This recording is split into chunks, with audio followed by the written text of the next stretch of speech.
Facile formulas, catchy slogans, 10-step programs, and quick fixes too often dominate today's management training programs.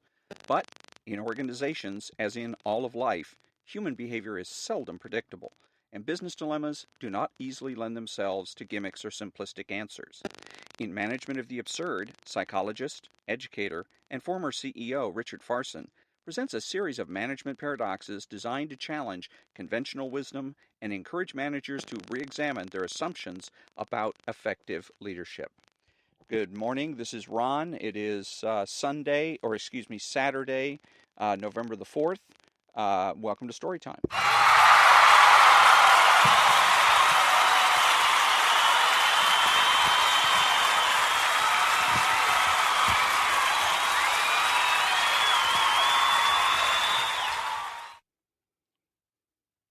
This is Part 7, The Aesthetics of Leadership, Chapter 26, Every Great Strength is a Great Weakness. Often, when we want to assess others or even ourselves, we make a list of characteristics. On the one side of the paper, we write down strengths. On the other side, weaknesses. But we really need a list in the middle for those strengths that are also weaknesses and those weaknesses that are also strengths. Because of the fundamental duality of human experience, the list in the middle will tell us more than the other lists. Strengths can become weaknesses when we rely too much on them, carry them to exaggerated lengths, or apply them where they don't belong. The stronger they are, the more likely they are also to be weaknesses. For example, people who have great critical and intellectual powers, who win every argument, may over-rely on those strengths. In so doing, they leave themselves no room for an emotional response and often run roughshod over the ideas and opinions of others. People who are exceptionally beautiful or handsome may fail to build up other qualities, for example, working hard to learn skills or become educated. People who are tenacious sometimes continue that behavior long after it has become evident that they should change course or give up. People who are extremely careful about dieting sometimes need to relax and break a few rules. People who are self-critical and self-demanding may need to be more self-accepting and kinder to themselves. People who are extraordinarily successful find that success often separates them from others. We add the phrase, to a fault, in describing such characteristics in individuals. He is generous, to a fault. She is loyal, to a fault, and so forth. While we all can appreciate the charm in the late New York socialite Barbara Paley's famous comment, one cannot be too thin or too rich, we're also well aware that it is entirely possible to be too thin or even too rich. On the other hand, if strengths are also weaknesses, is the reverse true? Can a weakness be a strength? Very often, the answer is yes. Fearfulness can serve us well, sometimes making us appropriately cautious. Perfectionists can be among our most valuable workers. Feelings of inadequacy lead to the need to achieve. Hypochondriacs can take better care of the health. An obsessive single-minded executive can inspire others. As a psychologist, I used to believe the conventional wisdom that in order to see others clearly, I needed to see myself clearly, to be psychologically healthy myself. It is for that reason that psychotherapists are ordinarily required to undergo extensive therapy for themselves as part of their training.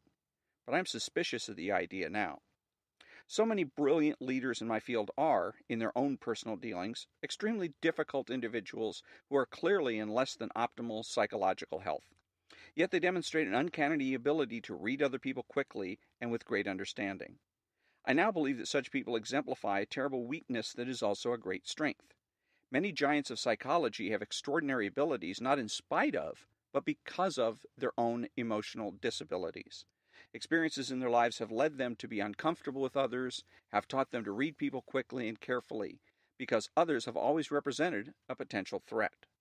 Those of us who grew up under healthier circumstances just don't need to make quick assessments of others because we simply didn't learn to fear them.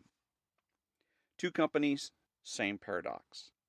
Weightlifters can accomplish remarkable feats of strength, but they are also so muscle-bound that they do not have the quickness of gymnasts. On the other hand, gymnasts have agility but lack the strength of the weightlifters. That weightlifter-gymnast dichotomy characterizes the difficulty two highly regarded firms encountered when they attempted to enter the personal computer market. IBM, the heavyweight of computer companies, maker of the most popular mainframes, deep with professional talent, doing business in more than 150 countries, was unable to compete as successfully as it might have in the personal computer market because turning a company the size of IBM is like turning an ocean liner. Kaypro, on the other hand, was small and family-owned.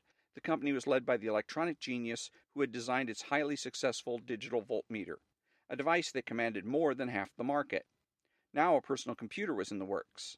In an amazingly short time, the Agile company completed the design, entered the consumer electronic market, and went public. But although it was Agile, Kaypro lacked the size, experience, and depth of professional management to compete effectively with the giants in the field. Today, both IBM and Kaypro compete in the personal computer market, but with decidedly less market share than would have been possible had their strengths not also been their weaknesses. Check the clothing. So it is helpful for an organization to be aware that when they rely solely on what has become their strength, they can seriously err. One company deals sensitively with its human relations, but to the exclusion of other vital activities, such as researching new markets or developing new technologies. Another dominates a market and becomes complacent and inflexible. Yet another company, noted for its commitment to its people, has difficulty in cutting back and getting lean in order to compete more effectively. Strengths and weaknesses come dressed in the same clothing.